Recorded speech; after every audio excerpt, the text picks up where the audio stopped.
We're coming at you fast this week with more episodes coming out. We've been on a grind, that's for sure, to the start of this season. It is episode 79 already.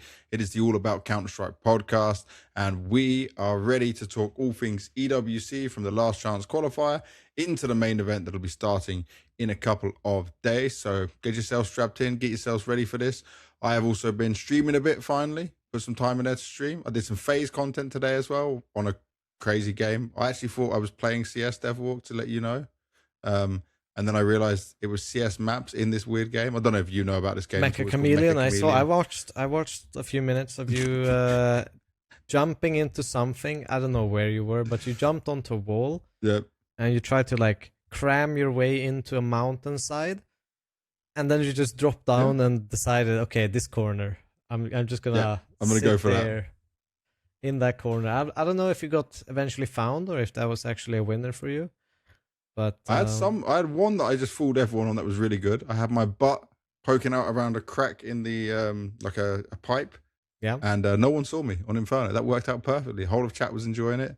Everyone thought I cooked at that spot. Some other spots didn't work out at all, but that game is wild. It was fun because FaZe actually had like it was the full team there. So everyone playing.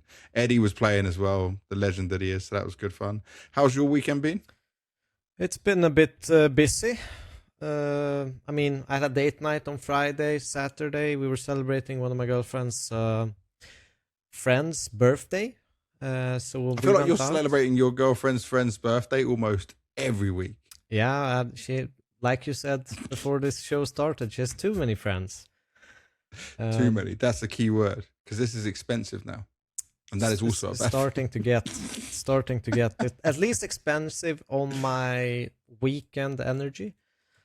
My social energy is all out, and you know I'm 35 now. I'm not 25, so being hungover has a higher cost nowadays than when you're 25. A higher life cost. Life cost and sanity cost as well. I'll give you this to start off with then, because I've got a rant to go on. As I said, I was streaming. Actually, no, I didn't even do the housekeeping right. So it is the 9th of August, 2026. For me right now, it is 10:21, which means it is 11:21 for Devilwalk over in Sweden. I'm still in Portugal, not traveling anywhere just yet, soon going to EWC. But I want to have a rant, Devilwalk. I'm going to say, I've been a big Valve defender and a big advocate for this game being fixed. I was so mad. Didn't hit my desk. I have a baby that's sleeping. Like, I stayed calm. Did you I did a lot of this. Your fist in the air? No, I did this, you know, where you smash your own fist and like, you go, bro, I smashed it so hard that I actually thought I hurt my hand. I was so angry. So I'll give you this. In 2 days of playing Premiere, and first of all, before anyone says, why were you playing Premiere? Face it, is okay to play, but voice chat being enabled in between right now for streamers, I'm not risking people dropping crazy words and saying things that might potentially get me banned. Even if they get banned, they might just do it because I'm streaming, right? It's a little bit iffy. You can also mute the opponents. Can you mute? But you have to mute everyone, right? Because your own teammates can do it. So you don't have to mute each time in the half. And then, it's a risk I'm not willing to take. Anyway, I was playing Premiere with just some friends. So it was fun. It was chill. And I'm playing it around like the 25, 26k elo part. I'll tell you this. We even had cheaters on our team. I had conversations on the microphone with them. This is now getting so bad. So I think we played 6 games the first day, maybe 4 games the second day of my streaming. And after the second day, I gave up playing CS and went and played CS 1.6 and had more fun playing public servers where people are 100% not cheating, but like using, like recoil triggers and stuff in that game, because obviously it's not supported anymore. But you can find some good servers. There's some good Romanian servers, by the way. Really stacked out of people, like 32-man servers. It's good fun. There's also some mixes you can join at the same time. So I had a bit of a nostalgia trip. It was a lot of fun. I was enjoying it. But Premiere drove me insane, bro. So I'll give you an example of one game. We play one game. There's 4 of us queued from friends of mine. We get one random. One random's talking, no problem at all. And I said, it looks a little bit dodgy what he was doing, yeah? But he was losing still. Like he was trying to hide that he was cheating. Yeah. And it wasn't just wallhack, like, because sometimes he would just do some madness and I'm thinking, I didn't even hear this. And then he would just take a shot and his aim is like suddenly mini donk, you know? And I'm like, okay, this is like a trigger bot, definitely going in there. So then when the other team realized he was cheating, they didn't just disconnect. These guys on the other team, they already have it loaded, but they were not using it. And then they're like, ha, you're cheating. Boom, I'm going to put my cheats on. I was like, this is like a battle. So we are now in a 2 versus 1 cheater battle. We are 4 people not cheating. Yeah. Just and watching I'm talking from to this the guy. sidelines. Mate, getting absolutely dominated through doors and walls, like nothing we could do. And I obviously can't talk to the people on the other team. I can only type to them, but I'm talking to the teammate I have who's cheating. And I'm like, why is you doing it? And he goes, everyone does it. And I'm like, we're not doing it. I was like, it's not everyone. And he's like, yes, but it's more fun this way. So he was kind of a moron. I was like, whatever, yeah? And then he said a key word. They won't ban me for this. And bro, he's got skins. I'm not saying expensive skins. It's probably maybe like, let's average and say, I'll go low. He probably have $300 of skins, maybe a bit more. But he doesn't even care, yeah? Then we played this other game on Nuke. We end up tying 15-15. Some of these guys had FaceIt accounts, yeah? Yep. One guy on our team didn't have a FaceIt account, 26K, red, gold, like he was playing, he goes, I'll play ramp solo. First round, he gets dominated and he's like, they're cheating. And I'm like, it's just the first round, like, okay. And then he goes, oh, maybe they're not. We had a guy, a friend of mine, he's from Azerbaijan, level 10, like 3.5k elo, really good guy. All right. And he's like, they're definitely not cheating on the other team. So our guy, who, by the way, speaks perfect English, very communicative, he then is like, I got dominated in these first couple of rounds, I'm cheating. And so he just cheats. He's got, again, doesn't disconnect, just turns it on toggle. So then we're playing against these guys who have FaceIt accounts, like 2.1, 2.2k elo. They disconnect, they come back with cheats on, and it's all out warfare again. Now, one of these games got VAC live. So, you know, didn't have to play the game. VAC saw there was something suspicious. Great. Then we find out that VAC live ban is either just for between 1, 3, or 7 days. That's not enough. If they are cheating, like, I don't know if you need to check it or there needs to be Overwatch again, but just ban them. If they have cheated, ban them. I don't care if they say it's their little brother or their best friend or their dog is using the fucking cheats. Just Valve, please ban them. And so anyway, then these guys who obviously they've got good level face accounts, so at least level 10, right? They are cheating as well. And they're like, kick the guy. Guess what you can't do? When you're a 4-stack, you can't kick the guy who's cheating on your team. Like, what logic? I know their logic is like, they don't want us to have power to kick someone off. But my God, I'm just trying to play for fun. I'm just trying to enjoy my free time, like my personal free time. Playing the game I have loved for now 23 and a half years that I have played this game.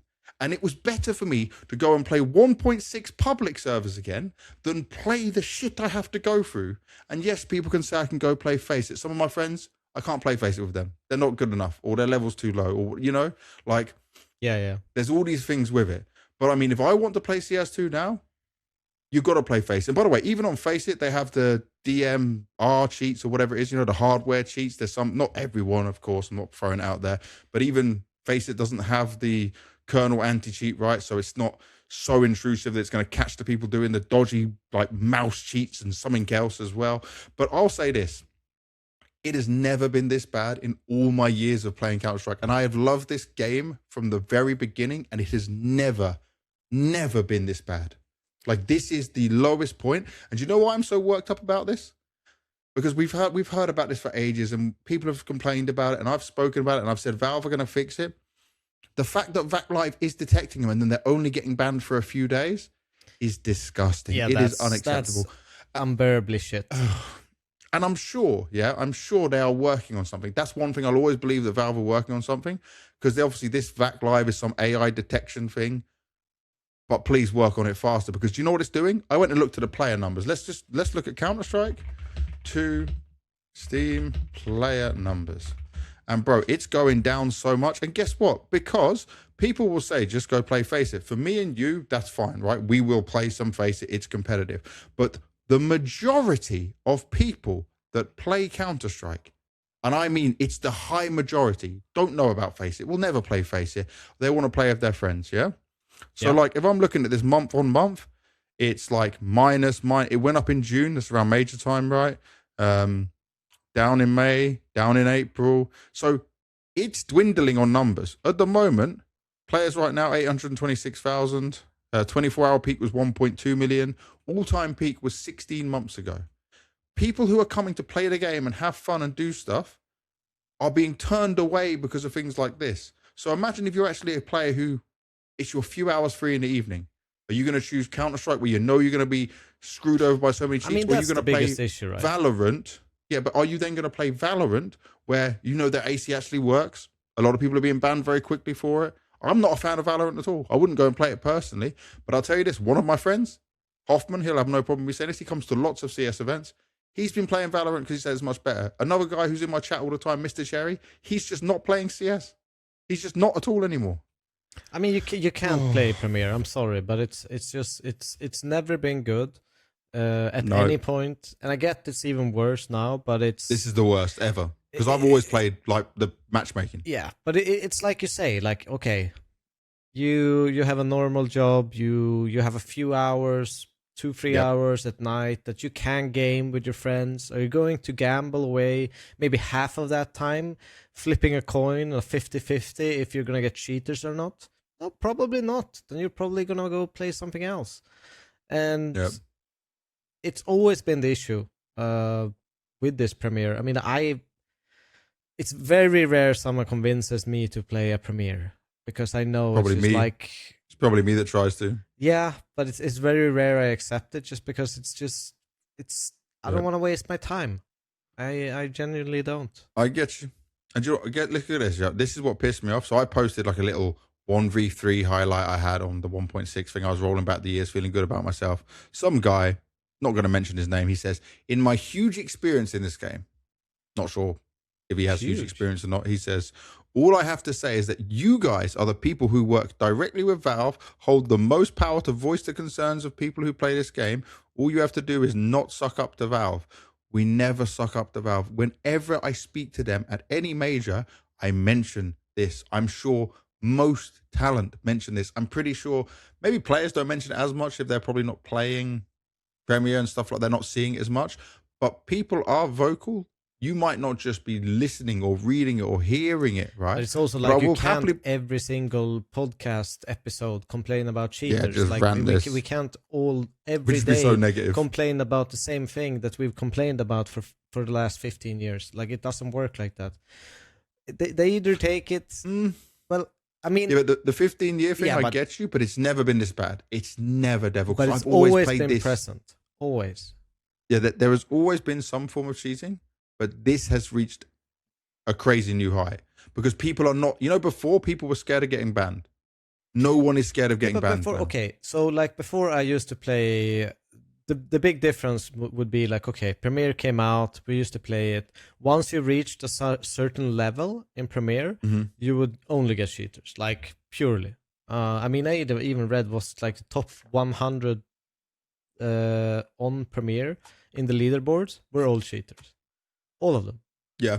But what about when it was global elite ranked matchmaking? Yeah. When I was going like a global elite LEM to global elite, counts. It was bad, but it wasn't like this. But it might not have been exactly as bad as it is right now, but it was bad. You got to global elite and it was still a flip of a coin if you're gonna get a cheater or not in your lobby. So I would say this statistically from what I played, right? I would say it's 60 to 70%. And I say, by the way, this isn't me just getting owned by someone and calling them cheaters. This is like on my team, I'm watching them cheat. Like I'm seeing it in person that this guy is on my team and cheating, Yeah. And I'm honestly, if this doesn't get fixed soon, I am a little bit worried about the future of the game. I'll tell you this, I'm going to be playing more 1.6 on stream. I am going to have my own 1.6 server. Dude, the best thing would running be 10 mans. running 10 mans on 1.6 would be so much fun. I would join that. Yeah. 100%. There you go. 100%. There you go. I'm going to run a public server as well where you have like VIPs and ranks and stuff like that, and go for it, because there's a cool ass community in there still who are loving the old school. And obviously a lot of people who just, it says like when people connect, this person connected from Argentina or Pakistan or somewhere, and they've got terrible PCs, but they still want to rock it. Would you know what would be great? If you had like, let's say 3 or 4 servers where you join, you ready up, you have an elo. So if you win, you lose, like, or win elo points, and kind of saves over the servers. So that you get some balanced teams, switch them around depending on the elo, and just run that 24/7. I would be grinding that. I think I would be convincing Michael to go. I'll tell you this, I was grinding the last 2 days, this 1.6 server, and out of like the 4,500 people that are ranked, I'm 224 right now. I was that keen on just going and trying, and it was so much fun. It was just great to roll back the years like that. But that's my rant over for now. There you go. I just had to have that rant at the beginning of this because it is painful. Skin market bad, sticker money bad, candy cheap bad. So let's go on to something really positive. Yeah, I felt like EWC, it was open qualifier, right? I keep calling it last chance, but open qualifier. This was the most excited and most meaningful qualifier since the RMRs.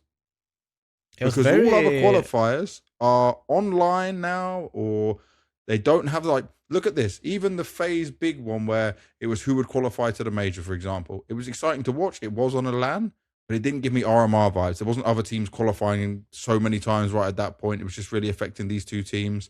And then some other teams were affected who were not even playing at the event or already eliminated, you know. Where this is all in, on LAN. This took me back to my, and again, the nostalgic 1.6 vibes. I saw Heaton made a, I'm going onto his Twitter. He made a tweet and he said, and I think it's perfect, he says, EWC Open Qualifiers makes me nostalgic, and he posts pictures from back at CPL where everyone's just rolling up to the PCs and getting on with it, you know? Yeah. It was epic to see. I mean, to me, it was kind of like a blend of an RMR and old school LANs, where for me, old school LANs would be like, you know, you would be, I mean, the group stage for Katowice, for example, would be in this gym hall. Where everyone is playing at the same time in this big, like, sports hall. Gymnasium, right? Yeah, like a gymnasium. Yeah, exactly. And you would just be, you know, you finished your game, you go watch someone else play, and then, like, we have a game in an hour, and then we head back to our PCs watching someone else win or lose. And you'd see all these raw emotions, how disappointed, how happy some people were. And it's everyone screaming at the same time, you know. You're playing and you hear this team over there screaming. You hear people over there screaming. There's yelling, banter, all of this noise, all that going on at the same time. It was even that there were other tournaments being played with, like, audio from those tournaments in the surrounding area, right? So it was noisy as hell, super old school vibe. I loved watching some of the clips, some of the, you know, qualifications, elimination videos that was circulating around from this event. Playing in front of each other. Did you see that as well? Like, literally head to head. Beautiful old school vibe. Very, very nice. And also, we spoke about the computer specs. They had, maybe I think it was an hour and a half delay at the very beginning of it all. But after that, everything seemed to run smoothly. I think the games today finished even earlier than what was expected. Yeah. So, obviously, it's ESL still running this on the side, right? They know what they're doing, but it's still a lot to do, that many teams, that many computers, everything else set up. So this, to me, this was one banger of an event. And we got some crazy games out of it. We got some fantastic results to look back at as well, right? In terms of teams qualifying that was maybe unexpected. And a lot of VRS points to all of these teams. A lot of VRS points. Yeah, actually, I didn't scroll down and even check VRS BC.Game, points on that. 249 VRS points. They didn't even qualify, but they earned 32 placements. You can look at other big winners like siuhy, who gained another 10 ranks and 144 rating points. Fnatic, 140 points and 11 placements. A lot of teams, even though they didn't make it all the way through, are big winners of actually just attending this event, grabbing a couple of wins from the group stage, just making playoffs, have a huge implication on the continuation of, you know, the rest of their season and this year. So a lot of big winners from this event. Oh, hugely. So obviously we're not going to go down every single team on this. We briefly went over teams on the previous episode, but I want to just highlight some of the winners and losers in this, right? Yep. I think Heroic, I did have them predicted as making it through. One of the 4 teams of having the chance to do it. Disappointing for them considering the highs of it all, you know, like with how their online stages went at Blast Bounty and how well they played at State Rank, which was a LAN. I thought they might do well here at the LAN. They end up losing to Fnatic 2-0 at the end. Martinez, I saw everyone posting his rating, 1.59. In a loss. Trying to solo carry the whole team in a loss, like just dominating. It's obviously very positive for Fnatic that they're playing better now. It's the full Ukrainian side in there. But I think this one's going to be painful for Heroic to be that close with it all as well. Yeah, especially with the big signings they've made from coming up to this season with Martinez and Brolan. Obviously kind of lost pretty poorly. I saw an interview with Chrisen after as well, where he kind of explained that they weren't ready for the amount of aggression or fast-paced play that they would actually come up with, because they went down pretty bad in some of these maps. I remember watching they went 6-0 down on their map pick of Inferno early on and had to kind of claw their way back. Same thing with Ancient, 4-0 down very, very early on.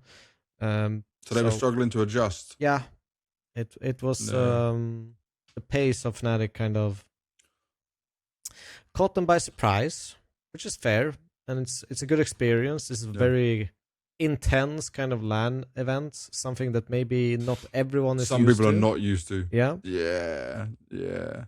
I'll say this as well. I didn't watch every game. Some games gone on exactly the same time. I caught a few of the BC.Game games. I obviously looked at the 100 Thieves ones as well. Didn't see any of the big games.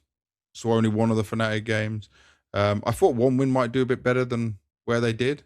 Obviously they got close to it, right? Yep. But I mean, they lost the BC.Game in that opening match, and then I thought after that I didn't have them in my minds of like doing better. But obviously it's a team we're looking at for the future because of the names that are on there. I mean, they did have an overtime loss against 100 Thieves, right? Yep. So pretty respectable. Eyeballers, do you know what I had? If you go to this, I'm going to go on the single elimination bracket. I had them beating K27. Actually, I thought they'd go through in this bracket because it was only Fnatic Heroic. Obviously, we made our predictions, right? We'll get this out of the way now. We made our predictions.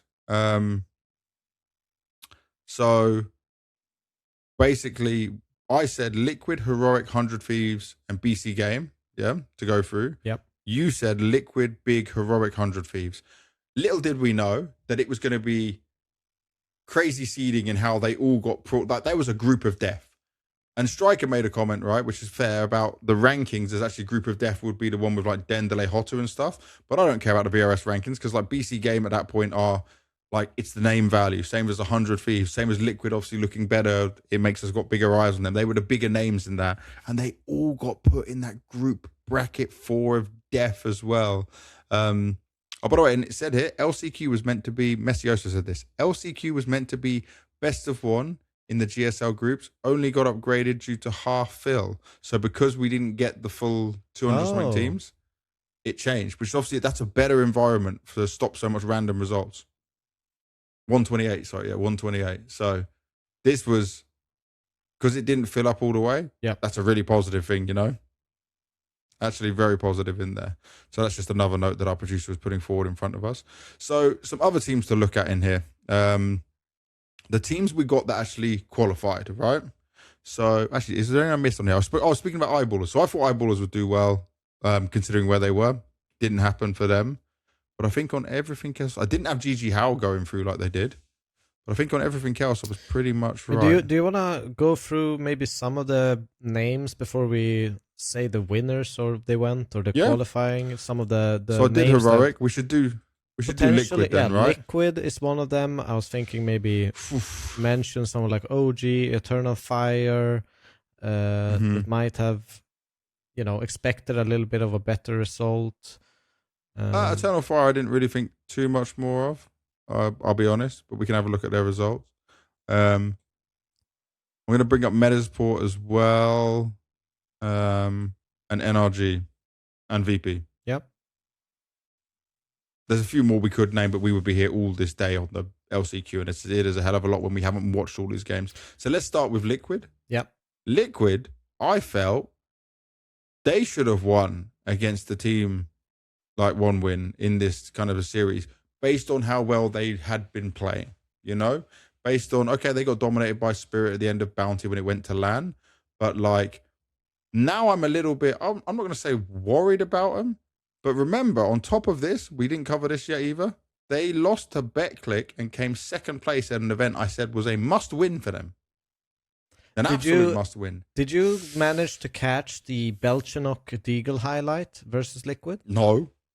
So they lost against almost a full eco. This clip is actually on Reddit. I will even... Cash Deagle, right? Cash Deagle. I'm watching it now. Yeah, I'm watching it now. So it's obviously winning pistol, losing an anti-eco or anti-force in the way that they did here. Obviously disgusting shots from him. But was obviously quite a clear component of why one win could kind of snowball into their T side and win 9-3 on the half after losing pistol, right? Yeah, that's kind of crazy. And he also dinks the last guy, by the way. He manages to get a 4K and dink the last guy, who ends up in a 1v1 clutch. Yeah. Oh, that's pretty huge. But yeah, I'm gonna say my expectations for Liquid not hugely lowered, but now it's a bit of a reality hit. Now it's a bit of like a okay. I'm not saying they were in a tough spot anyway. It would have been hard if they faced a BC.Game or 100 Thieves or whoever for a qualifying spot, right? But I feel like that 1-win game plus this now stake event, both of them make me think, I'm just a little bit soft on them again. I get you, but at the same time, they are in probably one of their better positions VRS-wise. They have been for a while. You have to remember they were down at like 53rd with siuhy and Ultimate at one point during 2026. Now they've kind of grasped their way up to 19th, which is a good position to be in. It's great in terms of, putting themselves in one of the lists of making the major with the team that they have. Especially with them coming from the Americas region with Malbs, Elish, and NAF in the team. So I think they've solidified themselves at a point where they're probably making the major. Probably. From this point onwards. You bloody hope so, right? Yes. It's in the Americas region. For OG, they didn't really stand a chance against BC.Game. And this is when basically everyone was firing off on BC.Game side of things. I'd say for OG, I'm still not sure what to make of them. Like you can have that good game against Spirit, but it still didn't net you a win. Yeah. And then you come into this, and I wouldn't say I didn't have them qualifying, but I mean, I want them to be competitive. I want to see more from the team to fight back into it. In general, they've got a lot less experience on that team comparing to a BC.Game for sure. Yeah. But it's now been, I don't know how long it's been with exactly this lineup of players, but I can check. It should be right where it starts to get, I think Body was the last one to come in, but it should start to have Prime something Tabs is happening. The last one 2 months ago. Oh, Prime Tabs the last 2 months ago. Okay. So maybe not then. Maybe if it wasn't you, I thought it was maybe the Body 5 one. months. Yeah. So, yeah, it's still, OG is just kind of a team where how do I say this respectfully? That they don't spark my interest, but I think they should be able to be better at some of these smaller events with the names they have, with Cadian leading them. And maybe it's just a composition thing or not having the right player material just yet. Because if you're saying Prime Taps came in for 2 months ago, I'm not looking for him to be the star player of the team, of course. But I mean, I've seen him across both games be reasons why they end up not playing so good.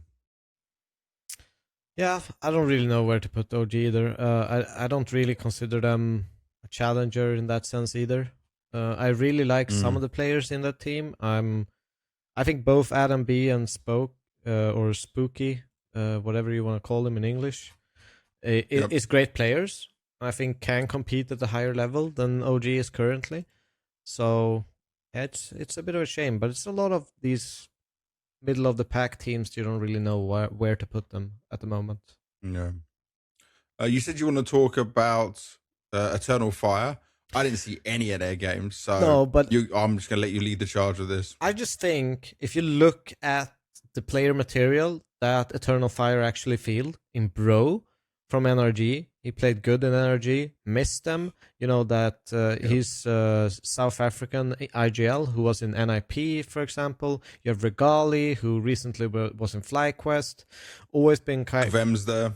Quem from the Passion UA and Jota. Previously Aurora, right? Or Eternal Fire? Where was he, Aurora? No, he was Aurora. Yeah. He had a little stint on Aurora. I think that the player material is quite high in this Eternal Fire. Okay. And I think they should be able to, in this kind of setting, do maybe a little bit better. I know the team is recently just, for this season, being assembled with everyone. But I still kind of expect them to have a little bit more fight in them. I feel like they should be close to beating a Big, even though, you know, arguably Big is a much, much better team just because of the longevity that they have together now, comparably to Eternal Fire. But yeah, I just maybe the big shocker for me is them losing to a team called Nade. Which is... But they did battle back against them afterwards, right? They did, yes. But losing the opening game rematch to Nade obviously put them in a really bad position. Yep. But yeah, I expect more from the player material that they have. Well, I can stick with the way you were saying Bro previously on NRG. Someone told me, don't sleep on NRG, right? They beat Spirit Who, the Harvu, is it ex-Harvu or they were Hungarian? I don't know what this is exactly. I look at it as, it looked like the Harvu logo, but maybe I'm completely wrong. Maybe it's just the same colors. But it's a full Hungarian lineup. They beat them. They beat Ascend. Ascend's actually not a bad team. I'll give Ascend that. Obviously, some very notable players in there. Red Star, Spellan, Han. We've spoken and seen them over the years so many times. But then they lose to Phantom. C-Drop, by the way, bringing himself back. I'll say this. Good old TMB and Nico Does. They can always make some things work in some way. They can always have something that shows up. Yeah. Didn't qualify, but, you know, they can always make a game exciting.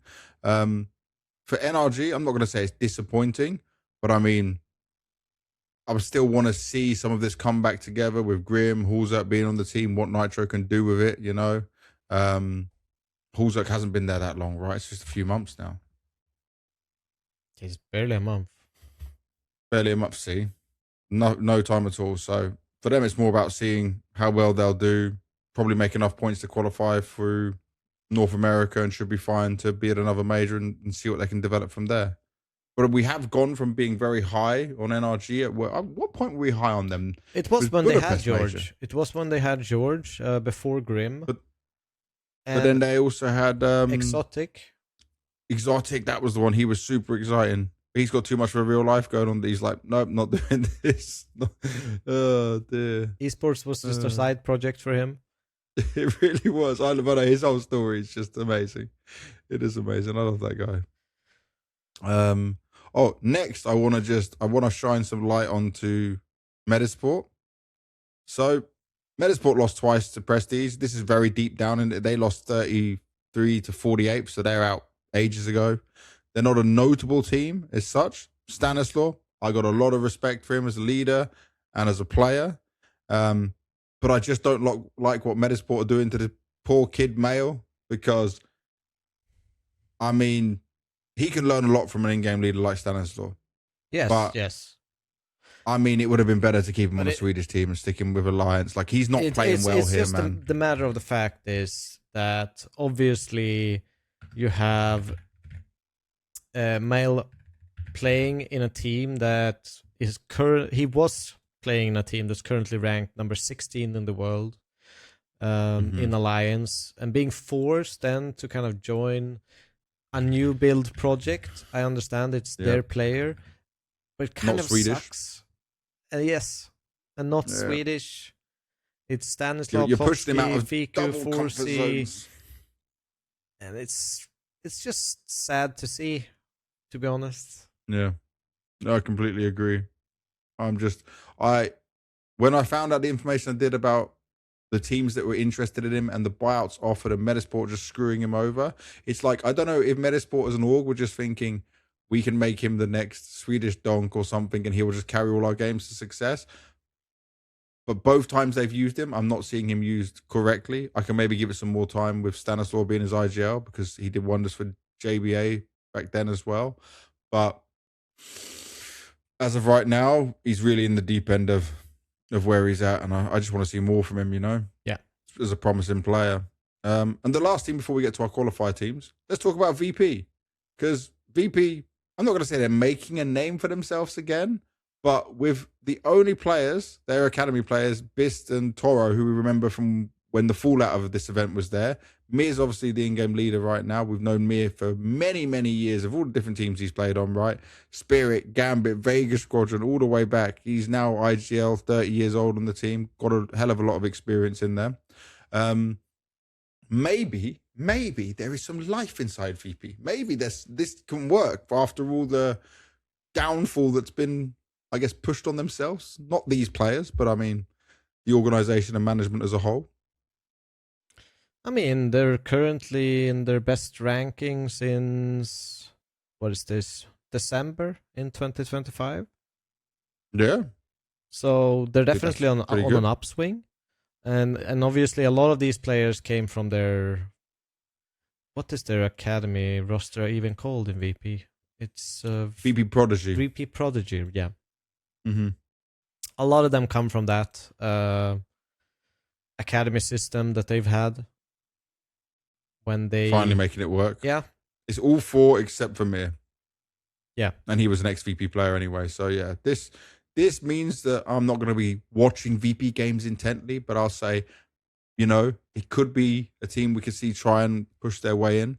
It's obviously very hard within Europe anyway, but definitely going to keep an eye on them. So let's go on to our qualified teams, mate. Yep.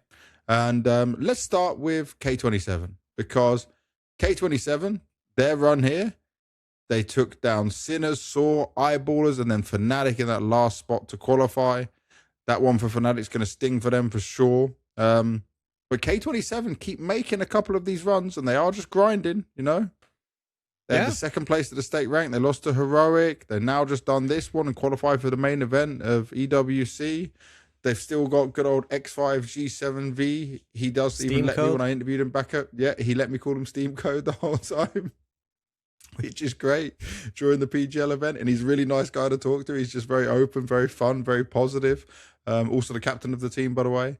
But certainly the run they've had against these other tier 2, tier 3 teams, beating Sinners, Saw, Eyeballs, and Fnatic is a run to be proud of at this level. Yes, they didn't play a BC.Game or a 100 Thieves or even a Liquid or someone. You can only beat who's in front of them, and I respect this run because I see a lot of people were saying like, "Oh, irrelevant team," "Oh, we don't care what's happened to them." Their first matchup is going to be against Falcons, by the way. Like, just to point that out there, like that's the next one. Don't sleep on Saw as an opponent for K27, because this is a Saw that used to be like ranked top 15, top 20 in the world at certain points. They kind of remade the lineup of old. For free. For free. So it's not a team people should sleep on. Yes, I know they're currently ranked like 200 whatever. Yeah, they're just an unranked team. But they are a good team. They can be a really, really strong opponent. So adding Saw into it, Sinners, Eyeballers, Fnatic, I think that's a really, really solid lineup of teams that they've knocked out. Yep. Definitely. Next, I want to look at JiJieHao with our boy Synopsy on, leading this team. Do you know what's interesting about this? Okay, and not so much about Bibu from Iraq and Osama's from Palestine. They're not big name players. They're doing this for being in the Asia region, right? Because of how VRS works. But I'll say this, Sasanito, he's had one hell of a roller coaster ride of a career, man. Like, look at his teams he was on. So, like, at one point, he was a hyped up player during the Apex time. Yeah. Then he gets a shot on the BC.Game of the original. Then he disappears for a couple of months to this AM thing, comes back to BC.Game for a few more months. Now he's been on JiJieHao only since April. For him, who is definitely a capable, individually skilled player, this is such a big one for him. Yeah. And the same for Synopsy, man. Synopsy after B&E, you know, like, he did B&E, Guild Eagles, then he had the Into the Breach stint, which was obviously very messy.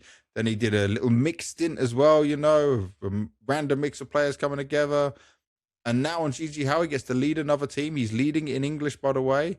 And to make it through, again, their run, like, they only lost to VP. They beat Sangao. They beat Dendele, who we were praising during Blast Bounty. They beat Phantom. And Hotu. Hotu is also a tough team to take down and on LAN, you know? So I will say Synopsy obviously will thrive at LAN at all times. He'll also thrive in situations that might be hard to hear during games and stuff. He kind of grew up in that environment. It is exactly what Kosovo goes to B&E boot camp and you'll get used to it. Yeah, exactly. And just go play a LAN in Kosovo at any point, you know? They'll be smoking cigarettes next to you. They'll be screaming about their game next to you, literally in your ear maybe at times. And yeah, I think for them, they, again, you're just beating who's in front of you. But I know Synopsy, I didn't have them making it through. I didn't predict this by even a close. Well, let me just see who the other teams could have been. They also have Miffer as a coach. Coach I respect a hell of a lot. He used to be also in Apex for some time. I know he was there and then was in Liquid as well for a stint. But this is a guy I have a massive amount of respect for. He even messaged me when he was creating this lineup in JiJieHao. He messaged me about Synopsy. Oh, because since I coached him, it's kind of like coaches, like, we give honest opinions. How difficult is he? He won't do interviews, will he? No, but it's like, how does he work? Like, what's his strengths? What's his weaknesses? Yeah. Whatever. And I gave him a good review for Synopsy there. Yeah. And I think for like the other three players we didn't mention so much, right? And it was it's like Osama's, Bibu, and Mini. Yep. If you are going to play your hearts out, and obviously you know that one of the reasons you're on the team is because you are the best within this region and you are to have this Asia VRS spot, the amount of points you gain here, did you look at how many points they gained? It's probably a good amount, right? I think they gained, let me see here, JiJieHao. We're both just mass scrolling. JiJieHao, 190 points and 16 placements. And obviously, qualifying gives you a lot more chances to kind of grow that. Yeah. I'm not sure. So they are through the Asia region, right? Yep. With VRS. How does it actually look for Asia VRS? Asia VRS is the 10th of August. Is Mongols, Tyloo, Linvision, FlyQuest, Thunder Down Under. List, though. Oh, interesting. Why? Does it put them in Europe for some reason? Maybe it does. Yeah, they're in Europe. Okay. Why are they in Europe? They're 37th in Europe, but it says Asia. I'm confused. Anyways, we can get clarification. We'll try to figure that out. Yeah. But still, a really, really good position for them to be in because, I mean, this, like when we talked about it in last episode, where Knud mentioned that like if you actually do progress and qualify to this tournament and you do well, maybe pick up 1 or 2 LAN wins from the next stage, they could be qualifying for the major through this. Like you're putting yourself in a massive position. So for everyone at home, JiJieHao, K27, Big, and 100 Thieves all put themselves in a major qualification position by making this. Yeah. It's a huge, huge tournament for all of these teams. Yeah, definitely. And then next to qualify was Big. Their run was beating down Zeta Forward, Fluxo, Sashi, Eternal Fire, Gen 1, which is KRL's team. The Sashi game, they started off crazy, 11-1 CT side on Cash. Closed out 13-5. That was Sashi's pick. Did lose Inferno after that, but clawed their way into it on Ancient. Obviously, Acor, Zyphon, Mistar, all players. Analele, Cabby on the Sashi side, if people were not following. I just want to mention Grix's numbers, by the way, for this Big. 11 maps played, plus 115 KD, 2.17 KD overall in this LAN event, and a 158 rating. He was farming. He was farming. Imagine if they could just, I'm not saying those exact numbers, but if they can just get a bit more of that when he hits these bigger events, like at the Ecstasy Pro League, for example, and stuff like that, they could be onto something big, man. They could definitely be onto something big. Get it? But I do like that they continue to move forward. They're 18th on the VRS right now, which is going to start getting them some invites to big events that teams skip, right? Some of these 16-team events, if they can hold this position, obviously. And I'm sure they will still play another like bumped up tier 2 LAN event as well to keep them going in this, which is a lot of these teams are doing very smart right now. So yeah, Big still is on the rise, which is really positive. And then we are kind of saving the best till last because these guys came through just what I was saying. This was the most stacked. This was the bracket of death. Normally we call it a group of death, but these are called brackets. So on their side of the bracket was Liquid, BC.Game, 100 Thieves. Other names, Infinite, OG, One Win, potentially Ascend or Focus as well. But 100 Thieves, 2-0 Infinite. Then they 2-1 BC.Game. If you didn't watch this game, I don't know what, like, go look at the highlights. Go look at the clips. BC.Game won. It was a 3 versus 1. Nuke was done. Simple was playing so solid on Nuke. He started off phenomenally on the first half as well. And then Gizme happened. Now, I am a friend of Simple, so I may come off as a Simple defender. People were blaming like Simple's the choker. I'm going to say this. I'm just sneaking in a little bit of a snooze. Oh, okay. I wonder what. By the way, on my screen, because I've put the brightness down, it looked like you were like, it was like a bird mask or something. I don't know why I saw that. Yeah, I don't know where. I thought you were just going to try and pull some tricks on me. It's close to Halloween. Maybe you're going to have some crazy mask. Yeah, it's just an orange tins of snooze. But there you go. The 1v3 that Gizme pulled off was phenomenal.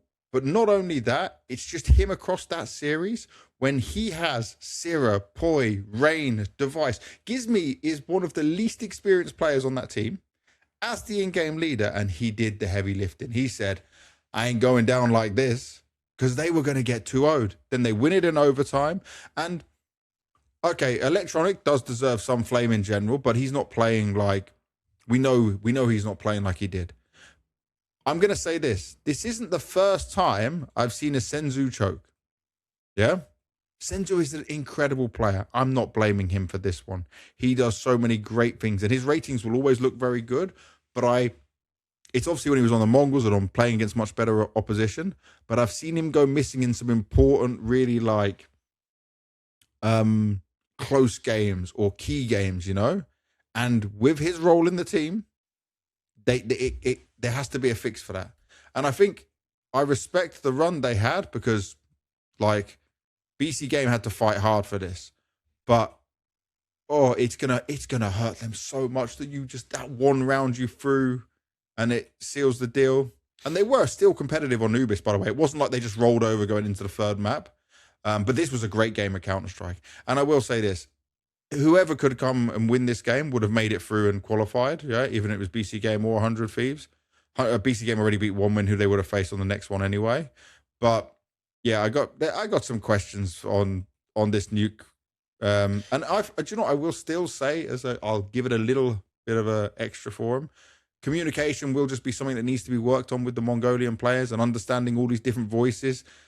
No one on that team speaks fluent English other than Magisk, really, right? If we're being fair. I mean, and Taz. Electronic speaks completely fine English and simple as well. Completely fine, but I mean, it's the accents when they're talking for the Mongolians to understand. But I'm saying, you know what I'm saying? Like, it's the clear understanding of what is going on. I think that's always going to be a little bit of growing pains with a lineup like this. Yeah. But at the end of the day, you know, I didn't expect them to make it through. They were close to doing so. But I think this BC.Game, we just have to wait and see and give them a little bit of time. Because they're gonna be a relevant team, at least in the top 20s, top 15s of the world. No longer a meme team. No longer a meme team. But it's not yet. They need time. They're gonna need a couple of months extra to make sure that they get everything in order. I think as long as Akko, the manager or CEO of the BC.Game side of things, or whatever his exact role is, I'm sorry, mate, I can't remember. As long as he plans out the tier 2, tier 3 events, it will be great. But I will say this, when Simple plays up against better opposition, it's when he does play at his best, you know? Yeah. When he was on the server and he saw Rain, Device again, he's thinking, okay, let me pull up my socks a little bit, you know? Let me come in hard for this. And obviously, EWC, because it is Simple. By the way, I will say this, he did lots of content for EWC with an EWC shirt on. Simple, I hope they paid you well for that as well, mate. Like, I know they want the legend of CSGO, the GOAT of CSGO. They want him to be doing all this stuff. He's got a huge media as well.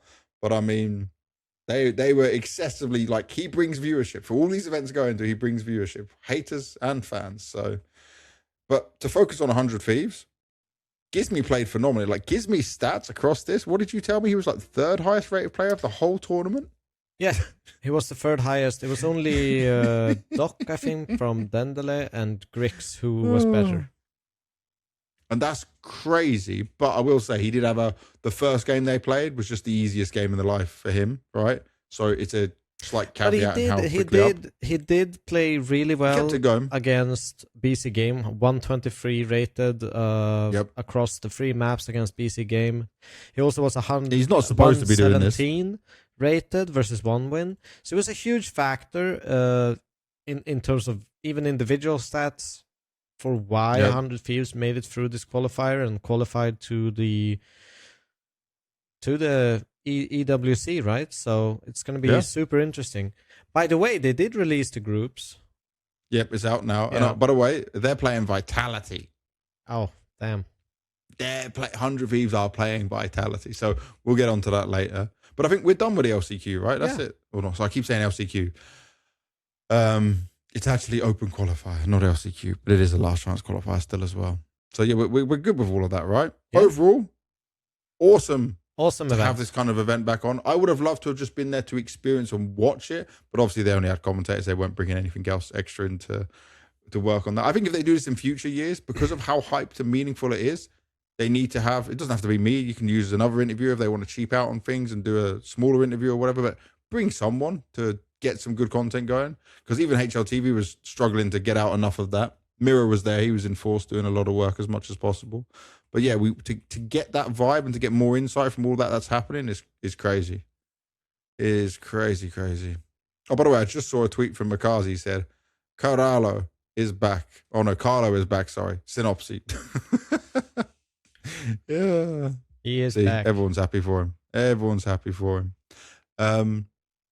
But yeah, going on next, where we need to look at is the EWC Main Event. Now, the main event is stacked. This is 32 teams. This is 4 groups. This is a great format. It's all on LAN. There's a lot of prize money up for grabs. It's going to be a tough couple of weeks for these teams, right? It starts on the 12th of August and finishes on August the 23rd. So 1, 2, 3, 4, 5, 6, 7, 8, 9, 10, 11, 12. 12 days. And is that even, there's like 1 or 2 days off? How many streams are there going to be? I don't know. Wednesday. Wait, they're best of ones. Yeah, best of one opening games. Okay. I was really loving everything about this format until I saw that, and now I'm going, I know it'd probably be very hard to do. They'd need a lot more days, and there's limited calendar. Yeah. I understand all the reasons. They've already split it into 4 groups. But that's going to be the only bad thing of this. This takes me back to these Katowice, Cologne days of best of ones into best of threes. So how many teams qualify through? Is it 3 teams per group? Oh, good question. Let me have a look. I've lost our It looks like it's 3 teams. So, exactly how it goes. 4 double elimination formats, GSL groups. Each group has 8 teams. Opening matchups are best of 1. All following matchups are best of 3. Playoffs, single. Oh, yeah. The top 4 teams from each group advance to the playoffs. Okay. So, I'm thinking, should we 16 teams in playoffs, and that's when I come then for the main event. Okay. Should we go through each group and just mention kind of the teams who we think will qualify, go through? Yeah. In an order, whatever. Yeah. We go about Start with Group A. Yeah. Start with Group A. So Group A has got Spirit, JiJieHao, Luminosity, Game Legion, G2, M80, Big, Aurora. I've not looked at the other groups yet, mate, but this is very interesting because G2, obviously they're playing with Wrinkle now. Looked a little bit shaky before. Aurora played bad at Bounty, played good in the Star Series qualifier. Big, on their way up, sticking with the same core roster. M80, still got a point to prove. Game Legion, I'm not sure where they're at. Flamas was looking fine, but I'm still not sure about the rest of it. Luminosity, we didn't see them with luck since XPL, so they've had a lot of time off to get ready and prepared. And then they played without practice with that event, with luck. Yes, exactly. Yep. JiJieHao, obviously, they've come through this qualifier. They're going to be ready for things, but they are playing Spirit in the first game. And Spirit, I'm not worried about Spirit, but I am just going to be looking at Donk to see if they've further adjusted to say, actually, Donk, let's make you comfortable. Just shut up and shoot. You know? Just don't worry about all the things we told you. You now just go back to doing what you do best. Pop heads, mate. All right. Is that a good summary for you of all the teams in the group from my side? Anything you want to add? No, I think that's fair. I mean, I can just go through the teams that I think will make it through. Okay. I think Spirit is going to make it through. Cool. Obvious. I think G2 is going to make it through. And I also think that Big and Aurora is going to make it through. Oh, okay. That would be huge, by the way. And do you know what? The only thing that I'll say, even though it's best of ones, the good thing about this format is it's a lot of games potentially to play, even if you go down to the lower bracket, right? Yeah. So you play the best of 1, then you play the best of 3. This best of 3 in the upper semis will qualify you to, playoffs. Yeah. And then everyone starts in the single elimination round of 16. Oh my God, that's great, dude. I love that. That's crazy. So that's no more the bullshit. Let's start in semis. Yes, fuck that. That's bullshit. Yeah. Do you know what? Yeah, I'm just to go on to a little format rant here. I know it's not possible because of the calendar and every TO is fighting for space. But wouldn't it be cool if our majors, they were like this, but all best of 3s? Yeah, no best of 1s. And then the single elimination bracket was 16 teams. And then once you get through to the round of 8, it has a lower bracket. It's kind of crazy. Crazy. It's a lot of days. Crazy. But imagine how cool that would be because they do the lower bracket on TI, remember? They do. I know we're not Dota. I'm just saying, because I know lower bracket with round of 16 would be, that's too much. It's way too much. Just imagine for majors. I mean, I'm not against the format. Yeah, see? I can say some smart stuff sometimes. All right, you gave me your teams going through. Yeah. I'm going to say this. Spirit will go through. G2 will go through. Aurora will go through. I want to say Big and agree with you. I'm just a little nervous that if Big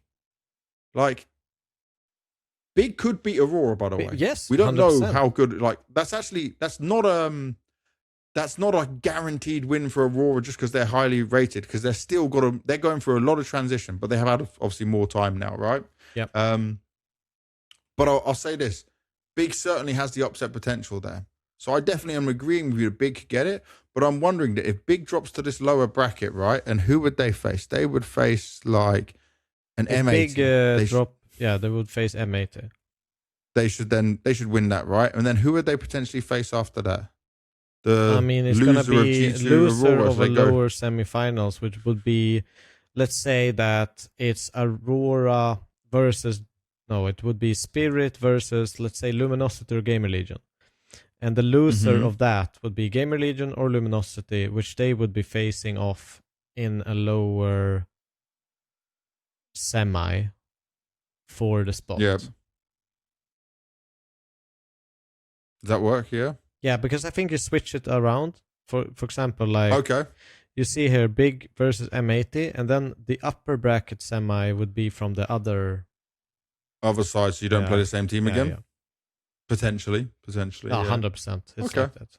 No. So I think they will have a pretty easy-ish qualification game. Yeah, it's just them not choking for playoffs, but they didn't XPL. So do you know what? With this one, I will agree with you. I'll go with a big clan of going all the way through as well. Yeah. But I won't underestimate JiJieHao to pull off some upset in a best of one somehow against Spirit and throw this all into just complete chaos. It could be complete chaos, yes. Complete chaos. Because JiJieHao's mentality is going to be, I don't give a fuck. I have They're nothing probably to care one of the about scarier teams to play in this group. Yeah.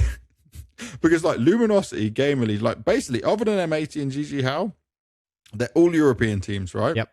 So, wait, I said Luminosity. No, I meant M80 and JiJieHao. Yeah? They're all European teams. And for JiJieHao, they literally have already won the jackpot, just by being here. So the best of one is where we could get a bit of wildness into it all. All right, let's have a look at Group B next as well. I'll do my rundown again of just my thoughts and feelings. So Falcons, just to be clear, to us in the CS world, EWC is not as important as a major. To no CS player, EWC is not as important. The format is better. The thing's better. It's got good prize money on it, right? But the major is still the number one everything for players. But the organization of Falcons, this is bigger than the major for them. Like, they've got this club standing. So let me just bring it up. Esports World Cup Club Championship 2026. So right now, they need to do well. Yeah, they're currently second place. They'll get $5 million at the end of second place. NAVI's in third with $4 million. And a team called AGL. I'll be honest, I don't know that organization at all. I'm sorry. Let me just have a look. AGL Club. They're first. They'll get $7 million if they continue this up. They're called All Gamers Global. They're from Thailand. Dude, $7 million in Thailand will go a long way. That'll go a long, long way. Location, Southeast Asia, China, and Thailand. Fair play to you guys. All right. Not going to knock that at all.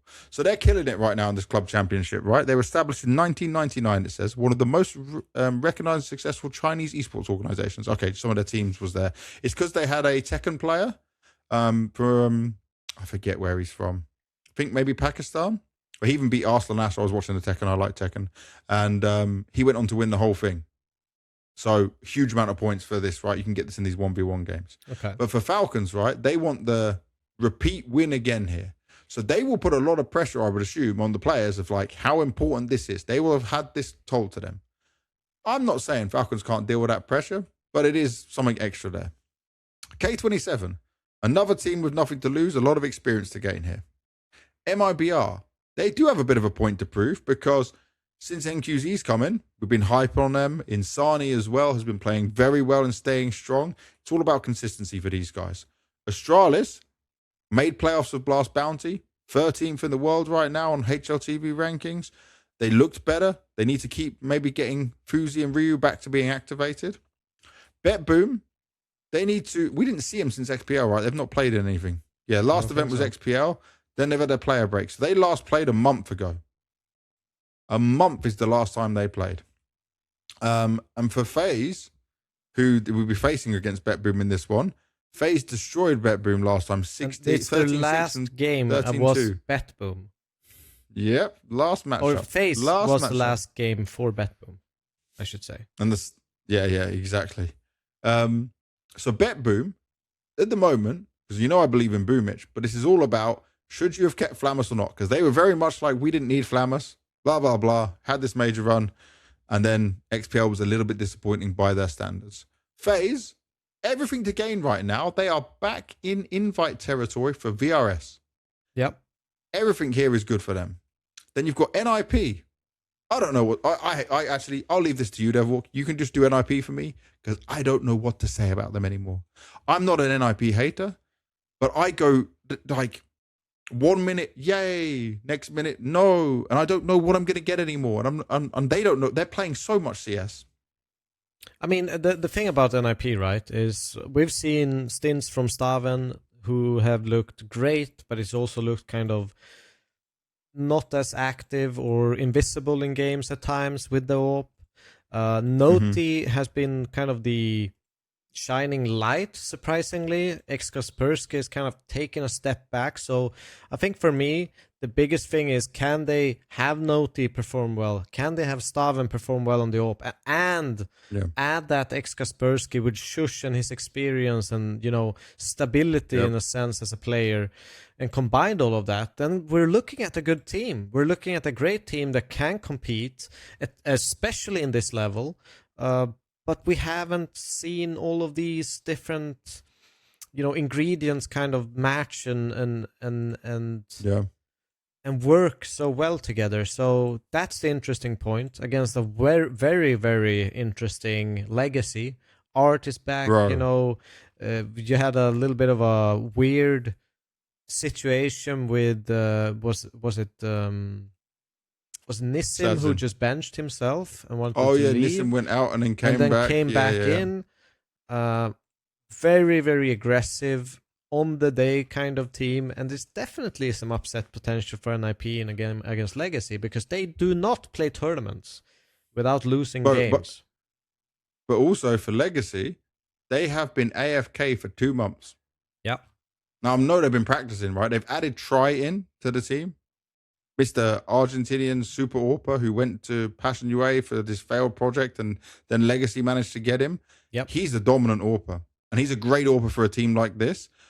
I'm sure they've been in Europe. I say sure. I have no information. But I'm sure if they're smart, they would have come to Europe early and done some games. Because I would say this is a team that cannot go in rusty. Yeah. With the way they play, they cannot. They need to hit the ground running a little bit, even if they are going to drop some maps and stuff. Maybe the best of one bit can be a bit scary. So you should probably start this group. Yes. I'll do this group. Yeah. Falcons, FaZe. It's a bit difficult one. Legacy. And Astralis.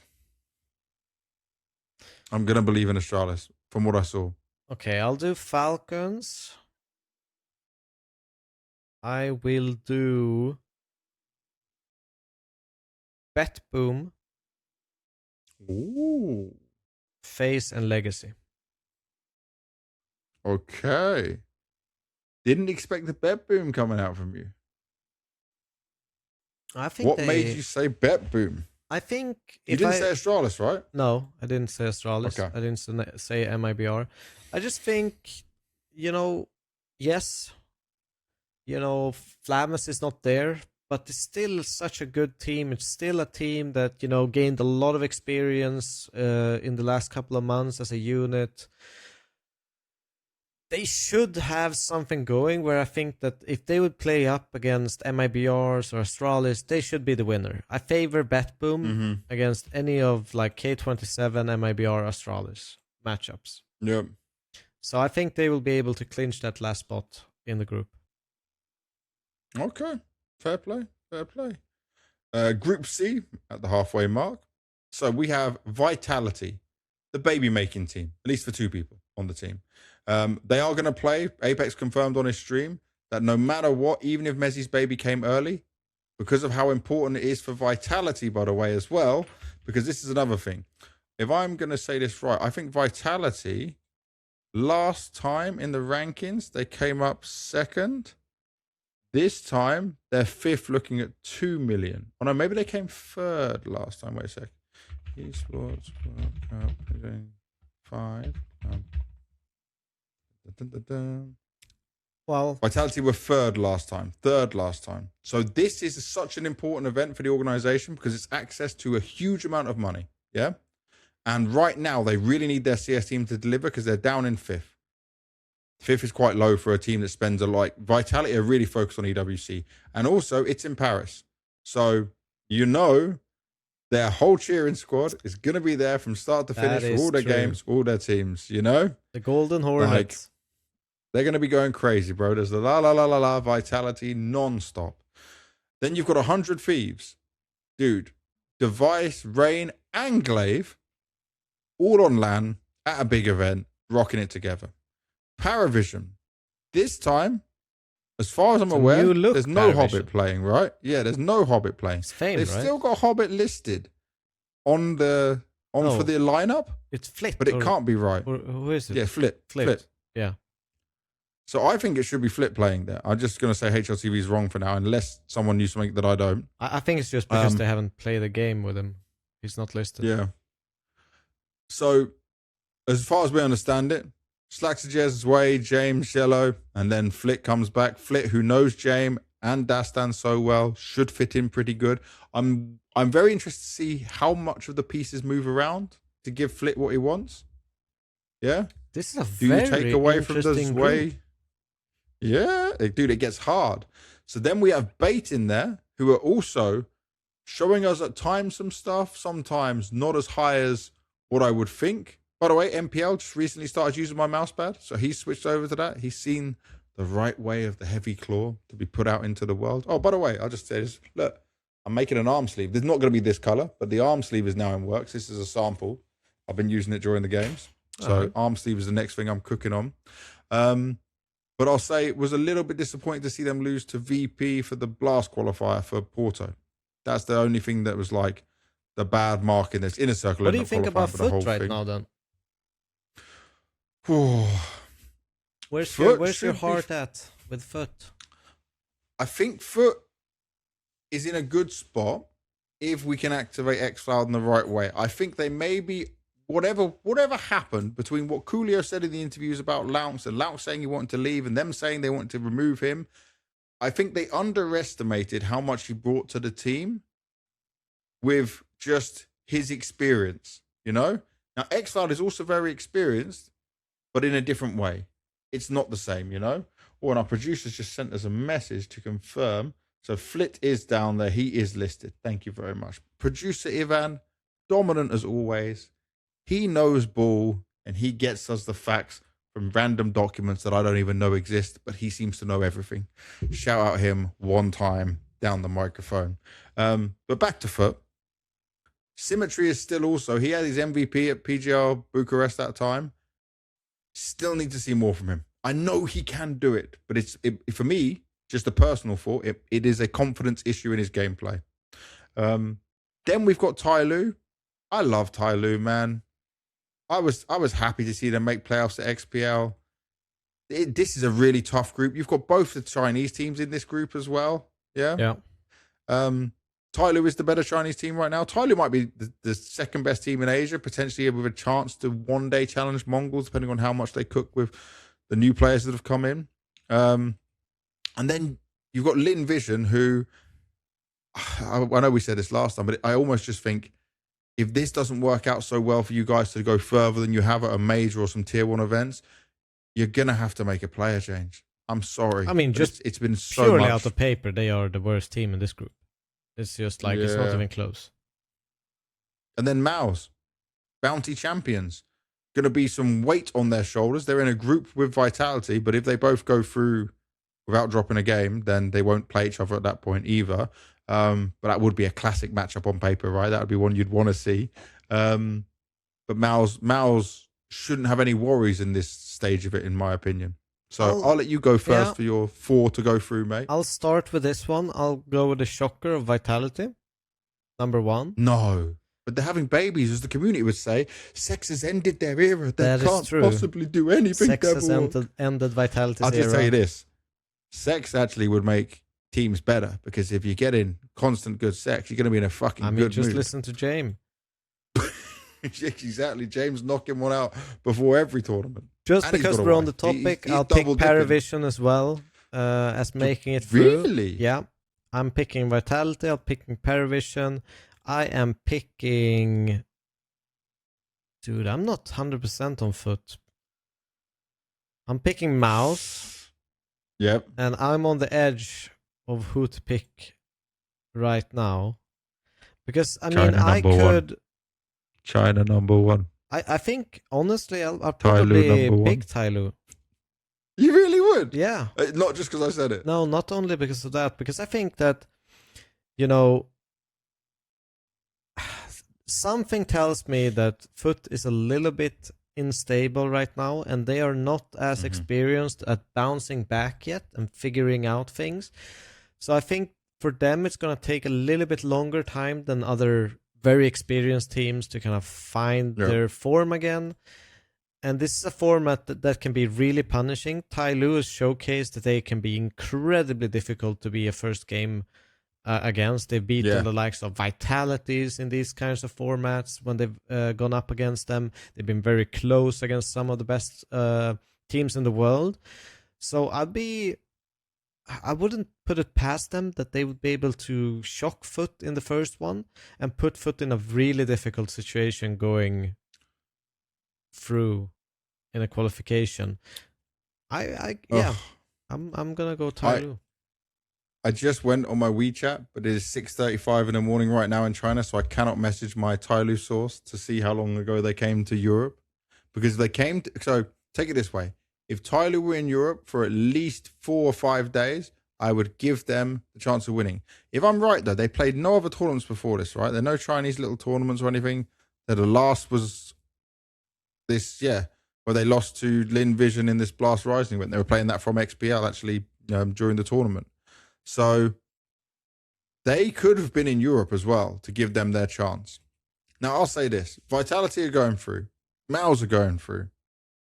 And then it gets really hard. I don't believe in Paravision the way you do.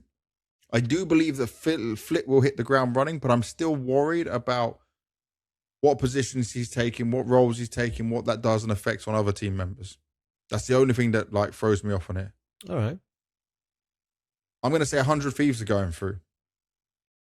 Because the experience this team has from the core, right? If I'm talking Rain, Glaive as a coach core as well, to go through this, and the way Gizmy's been playing, I think they'll fight in every game. I think they could even be scary with throwing Vitality off in a best of one. And that could really just mess up how this group stage looks, right? And then the last team, for me, it's picking between Bait and Tyloo. I always say Tyloo, right? Yep. I do think Bait would be the better team to make a choice of going through. So my prediction will be Bait will go through, but my heart says Tyloo will pull it off the bag because somehow they will beat Foot in this best of one. They face the MaiLs and probably lose, I'll be honest. But then they can easily go through the lower and take someone out there who's having a bit of a wonky ride through. All right. So that's where I think of it. Then Group D. This group is, it's cooking depending on what form some of these teams come into it with. So let's start with NAVI. NAVI's full focus, again, by the way, another organization. So just to explain this, because I know so many CS people might not care about this, this club standings is millions of dollars for organizations. We are in an esports winter right now. There is not so much money in esports. That is why EWC is so important. No matter what you think of country, politics, and all the other stuff, organizations really care about this. Teams like Liquid, Navi, Falcons, Vitality, even VP, 100 Thieves, they've put so much money into having players on games you've never even cared about or heard about or didn't even know they had esports in. Navi even has a chess player, for example, as does Liquid, but I mean, just to say the levels they're going to get points. Navi right now, they did not do so good last time around. Navi I don't think they weren't even in money last time. They finished 32nd. Right now, as we're at this week, they are third with set to make $4 million. $4 million would be incredible. Yeah. And I know I'm just talking money, but I'm saying the importance of an event like this. On top of that, let me go back to my messages with Mr. Mihai. I'm just going to go into, I'm not leaking DMs here. I'm just finding out when he said they were back on boot camp. So they didn't go bounty. Yeah. They didn't make any roster changes. And on the 28th or 27th of July, they were on boot camp. All right. Let me just wait. I'm double checking to make sure I don't leak information because I talked to these guys on different timings. No, even before that, 26th of July, they were on boot camp. They have been boot camping and grinding for this and coming back that way since then. And maybe they had some online practice before. So Navi is going to come in good form for this. They go, then there's 3D Max, who are impressing us again a little bit, right? I think that's fair to say. Yeah. They gave a good challenge against MaiL with the overall winners. Yeah, maybe they're course correcting to be on the right track. Magic's also in there. Very interesting team because we saw them first at Astana and they didn't just fall off a cliff. They kept grinding. They qualified for the Star Series event. They're now here at EWC. They're going to get some events in there. So they're a team that's on the rise. Mongols. Can't doubt Mara. Tikuak and Darkmeister. Is Mara back Olaf's for this love event? child. Can't confirm this just yet. I know Let's assume what yes. I told you off screen. Yeah. They weren't even sure it would be possible to have him at that point. The only thing I'm worried about with Mongols, especially with two very young players, if they went back to Mongolia and then came back to Europe in a short amount of time, I'm not a fan of that. I would have preferred they just stayed in Europe. So it's always this, it's the same old thing with Mongols, every single event, and they don't know what's going on, and neither can we. According to our producer, Mara is there, and Cobra Zero is listed as a substitute, but he won't be needed. Then we have 9Z, last seen a month ago at Ecstasy Pro League, where they won the whole event. They're fourth in the VRS right now. I keep saying it, the most exciting South American team right now. Yep. Then you've got Pain, who I don't think VSM's form is something that can stay consistent. We still have questions about Snow. We know Bigu's going to play hard, but remember what I said last episode? They've gone back to Brazil and then they're coming here. I don't like it. You know, I'm not a fan of it. And I know, by the way, I'm not being horrible. I know these players need time at home, family. Big Zera's got kids. All right, I understand completely. But when you're in the competition and the competitive environment, sometimes you just get wrecked traveling back and forth so much. Yeah, it's not ideal. No. Then there's Wildcard. At times can pull off a result or two that's kind of interesting, but falls flat as well many times. It's an interesting mix of players. I don't really know what to expect from them. Then you've got Furia. I don't know if you saw it, but Molodor's eyes either hurt or infected or something. He took a picture of it. Oh, really? Which is not great. They also went out last place in Blast Bounty to Dendele. So they need to get back on track really soon. I don't even think they're a team that's like fighting for club championship stuff either. Like, I don't think they're in too much of it. I don't think that's really what their focus is on here. But Furia does have a point to prove here. They need to get back on the horse, so to speak. Who is your four teams from this group then? I think this one's pretty straightforward for me, but NAVI, 9Z, Furia, Mongols. I'm going to straight up copy you and say NAVI, Mongols, 9Z, and Furia. I think. So let me ask you this then. Yeah. I'll ask you this first. Who do you think has the biggest chance of not making out of those four teams we both named, and who could upset them? I think Furia. Because they've showcased that they are not in form. They've showcased that there's frustrations within the camp. You don't really get the same. I don't know. Sometimes you don't get Yuri, for example, and then, you know, they get punished when Molodor kind of goes on his kind of killing spree and re-peeking and doing all this aggressive stuff. They've showcased a little bit of weakness, especially against weaker opponents, I would say. Okay. So I think they are in the biggest danger point. Like, let's say that, Furia would drop down in the first game, lose to Wildcard, play against Pain. They've showcased they've struggled against, South American opponents in general as well. As you may just mentioned, that they have trouble beating the fellow countrymen or whatever. So yeah. I think they are in the biggest risk zone for me. Now, do I expect that to be the case? No, I think. Who do you think could upset them, though? So if Furia did 4, who's taking their spot? Magic. So I'm similar to you, but not so much on Furia. I think Furia will do well in a group stage like this where you got a couple of chances. Yeah. I feel like Mongols, depending on what I said, if they've gone back, especially for 2 young 17, 18-year-olds, to go to Mongolia, to come back, to adjust to Europe. Tikarak was telling me he's never been in Europe before. His first travel was when they came to do the Blast Bounty stuff, right? Yeah. So that does worry me coming in. The Mongols could, even though they are reigning EWC champions, remember they won it last year. It's a very different Mongols. There's still a lot to learn through this. And I feel like pressure could hit them. Not being ready could get them. Maybe a lack of practice, but we never know what's going on with the Mongols.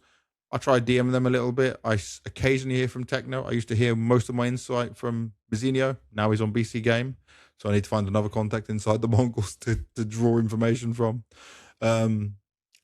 But I feel like Pain could be a team that could upset this little balance in there. And it is crazy, right? On this lower side of the opening games is 9Z, Pain, and Furia, as well as Wildcard. Like all the Americas teams on one side.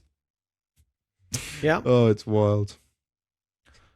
Oh, so there we have it. There's our predictions of who we think's going through to the round of 16. Who do we think will win it? The whole event? Well,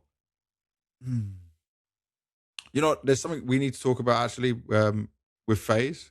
Obviously, I did just do the FaZe content as well. But FaZe, obviously, we didn't have them going through, right? Yes. Or did I? I think I had them going through. Both of us did. We both had them going through. Okay, cool. So then that can bring us on quite nicely because the big conversation is, will FaZe win a tier 1 event in 2026? And they're now getting invites again. Okay, let's look at what events do we actually have. So we obviously they're so far away. Like the chance of them winning, for me is quite low because they are so far away from being trophy contenders again. But if a lot of teams skip an event, so say they're going to be in the next invite set, so they'll be there like EPL. I think PGL Masters Bucharest, they're not there because PGL do their invites earlier. Beijing, with I know like Vitality is skipping, for example, could be an option. They won't then be at Blast Rivals. It's only an 8-team event. They're not going to get the invite for that. And they'll probably be stage 2 of the major, and I don't think they're winning that. So they're very limited on events. Do you know what they could win? This is definitely possible. With so many teams not going Fissure Playground 3, FaZe will probably go. But does that even, depending on the teams, it might not count as a tier 1 event. So that's I think that's the big one, yeah. Their biggest options are Fissure, if it is a tier 1 event, and something like a Beijing or an EPL. Yeah. And I still think the chance for me personally is so low. It is pretty low. I mentioned, I think that they could potentially, with this team, get to a point where they can challenge for playoff spots. They can challenge for trophies in some certain events. I don't think necessarily they are, up there with the Spirits, the Vitalities, the Falcons. I don't think they will reach that kind of level. But I still think they're a scary team. But for just considering the amount of events that are left, how few we see FaZe listed in at this moment, I think it's quite unlikely they do win a tier 1 event this year. Yeah. But I do think they will be able to next year. Ooh, I like that. Yeah. They could grind their way up into it. I think we still haven't seen enough from them, but I'm getting excited about the pieces. I like the players. I like what they've done. You know, you have you Frozen and Twist. They're playing as well as they always have been. Jacob and JiJieHao stepping up. Jacob's getting better. Yeah, and I think JiJieHao's solid. They're an exciting team to follow now. But do you know what most excites me about this is everything I'm hearing from the players about NKJ. Yeah, working with rookie players coming in, and also even having harsh conversations with experienced veterans like Frozen and Twist. I'm very sold on what he can do with his team. Obviously, we need to see it across a longer period, but yeah, I would say this year I don't see any chance of it happening. But for the future, maybe a smaller chance in there. But it's still a way off. It's still a way off. So to round that out, right? Obviously, we don't think they're going to win EWC, yeah. But we wouldn't know how this bracket would go. And if my producer was very smart and right, which I think Ivan is, guess how single elimination brackets decided again, Devilwalk? Pick out the box. Pick out the box. So all those 16 names is doing the same again as the LCQ. Producer Ivan, are you correct? Are we doing that? Are you correct? Yes, it's correct, he said. We should actually start including his voice in the podcast. He'd probably hate that. Actually, we'll get a picture of him, just put him up on the top. Just keep asking questions. Box. Just pops up like a little Discord notification. Ivan says, yes, it is. Hello, Ivan. So, yeah, they're going to be picking it at random, which could make a crazy bracket. Well, then, you know, I think just because of that, the chances of FaZe winning EWC increases. It does go up. It does go up. But I don't see it happening. No. For me, yeah, the easy one to say would be Falcons. But I'm going to have a sneaky feeling that NAVI is going to win EWC. Because of this bracket, because they've had that boot camp, because they've been super prepared and preparing for this, they've kept the same 5 players, and people can say, oh, Alexi should have gone, or Ima should have gone, or all these things, but this is a Blade mastermind boot camp. Falcons can do all this stuff, but they had a rough start to the season. Vitality had a bit of a rough start to the season, and they've got a lot going on the side for future events and stuff. So Spirit can be competitive. Vitality definitely got a chance. Falcons probably more so, but Navi right now is going to be all guns blazing for this, I think. Okay, I'm gonna say that I am a huge believer in sex. I think Vitality is going to win this event because of that reason. Oh, clip it and ship it. I'm a huge believer in sex. Vitality's going to win. Devilwalk 2026. That's a quote of all time. That is a quote of all time. But there you go. We're going to try and do an episode between this and the playoffs. But obviously, I've also got to turn up to EWC in Paris itself. It's not far away, but I don't know my schedule. I don't even have my flights booked just yet. So this is just kind of where we're at with it. So let's get on to our Q&A, Devilwalk, and round up this episode. A bit of a shorter one. A little bit of a shorter one. We're getting on a shorter spree. Our wives and girlfriends will not kill us for grinding out more time of all of this. I'll start with the first one. Psychological. Still love the name every time. I've actually been meaning to ask about this out of curiosity and is maybe somewhat related to one of my past questions. But have you guys or anyone in the community behind the scenes heard anything on what siuhy is up to lately? As far as I'm seeing, he's gone quiet with no leaks about him or nothing. I've heard nothing about him. He will have a buyout as well. The window was probably very missed, and his buyout will be, I don't know, what he did 2 years on Liquid, was it, in guessing? So something hopefully he probably only had a 3-year contract. So he was on Liquid for in 2025. So if he had a 2-year contract, that means it would have been up next year. So yeah, he's going to be not super expensive, I would imagine, but the buyout's going to be there, and Liquid definitely would want to be making some money from it. So at best, you'll probably see him next season. But as of right now, personally, I've heard nothing. Me neither. And maybe he also wants a bit of a break after what he's been through, to be honest. I think that's more logical kind of assumption to make. Oh, dude, this question was so much longer and I didn't even... Jesus. Okay, wait a sec. I'm sorry. Psychological. For one, he hasn't touched FaZe since June 29th, which is the longest he's been absent since November 2024, probably taking a holiday and a break.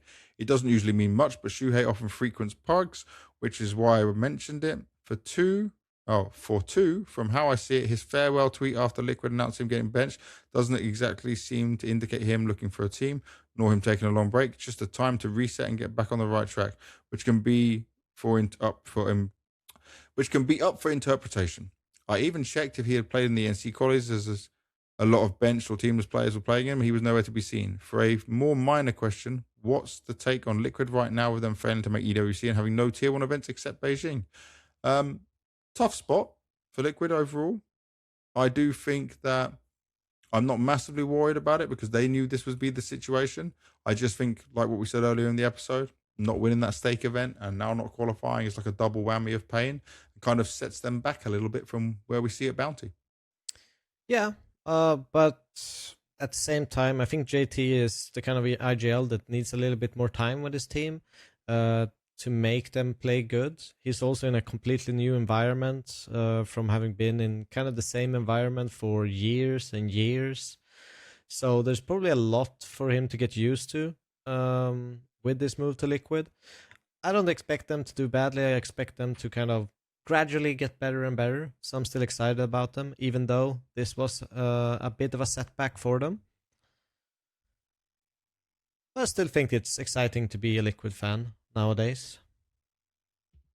Yeah, definitely. If you're a North American, you're going to be happy with that.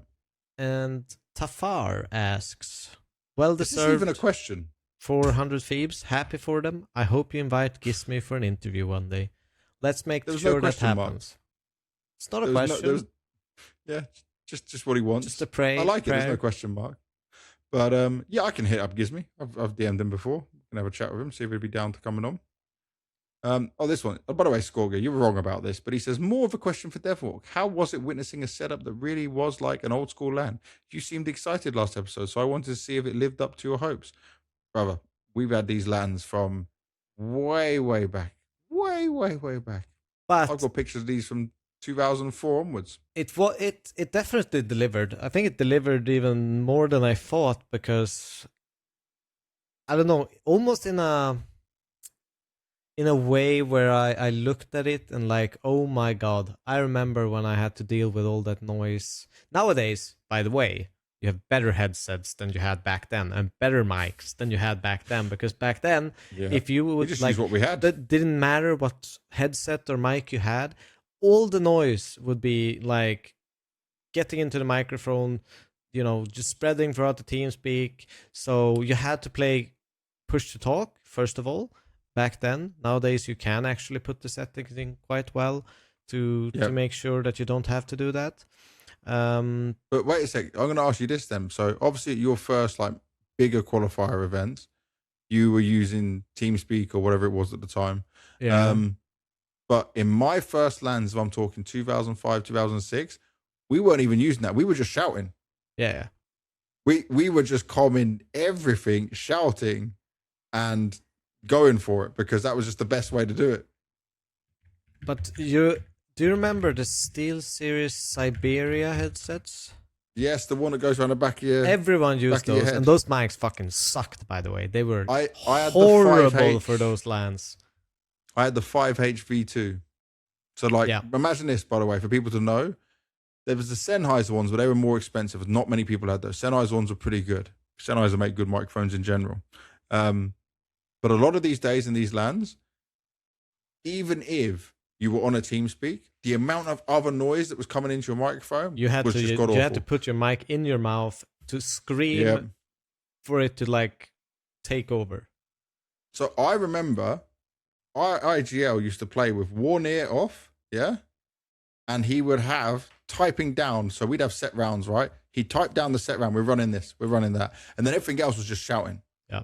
Just complete shouting. And the only time that was a problem is if you played someone who was right in front of you. But at these big LANs, you could be playing here and your opponent could be like, I don't know, 2, 3, 4 rows away, Good times. Yeah, it's good times. Good times. But it delivered. I thought it was incredible to watch. Not only because of the environment, but also because we we got to see a lot of these teams kind of their reactions, their disappointments, the yays and the nays as they qualified or got knocked out. I thought that was super, super nice to see again. Something that I've missed ever since we went away from the RMRs. So that was cool. And Adani says, what did the guys think about the seeding for the EWC Qualifier Sigil Elim bracket? Emo, it was extremely bad. I mean, Banks not emo, kind of, in my opinion. Yeah, emo. Yeah, that's better. Emo would be like, oh, emo. Yeah, but okay, it's a very Swedish way of saying it. Emo. Of course. That's how we say it. Emo. Great. Continue. You're speaking English, brother. Yeah. No, but I mean, we kind of touched on this. You especially went on a rant that all the good teams were on one side of the bracket and others. But I think with the VRS, it's hard to get really, really good draws of the bracket, personally. Because we could have ended up with this type of bracket even through seeding because of the VRS ranking being so fluctuating in terms of... It would have been better than that last week. I don't think we would have ended up with that crazy group.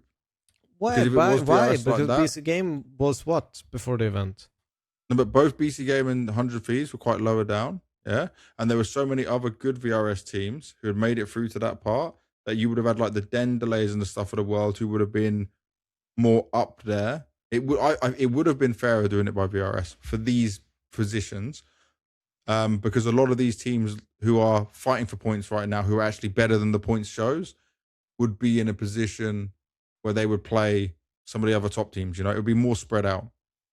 At least how I'm envisioning it based on... I'm not 100% sure, but maybe.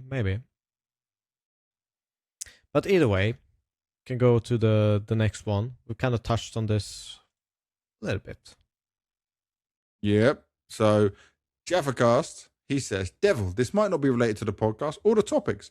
I just want to say thank you, but you may not remember when you and the Bad News Eagles came to the Guild HQ and I was doing an Ofsted tour and I bumped into you when you was finished with your prac and you really inspired me to go into CS and helped me fall in love with the game. So thank you very much for taking the time to talk to me. And here we are. I didn't know that this was the guy, but that's awesome. Do you know what Ofsted is, by the way? Huh? Do you know what Ofsted is? No.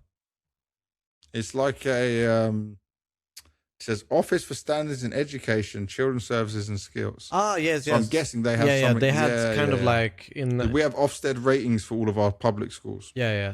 They had some kind of like project within Guild where they help people get into esports in various ways, like teach them graphic design or social media stuff or editing, that sort of stuff. I think they were doing classes or whatever downstairs. I kind of just bumped into some kids there and talked to them. Nice. But awesome that you like Counter-Strike now and are into it. Happy that I get a kind of a face to the name as well. I think I've met Jaffa as well. I'm very sure I've met Jaffa before. Yeah? Yeah, I think so. He has to confirm or deny it next. Jaffa will have to confirm next episode. Yeah. All right, last question. Soso369 says, Great name. Great name. Soso, do you remember Mikey Method So? No. This is way too early for you. Team 3D, American player, like a beast 1.6 player. Absolute beast. That's just his name reminded me of it. I've only been properly into CS for the last year and a half. Watching you two for about 6 months or so, and I'm fully invested in the scene. I'm really interested in working in the scene in some aspect, be that tournament organization, reporting, or anything else related.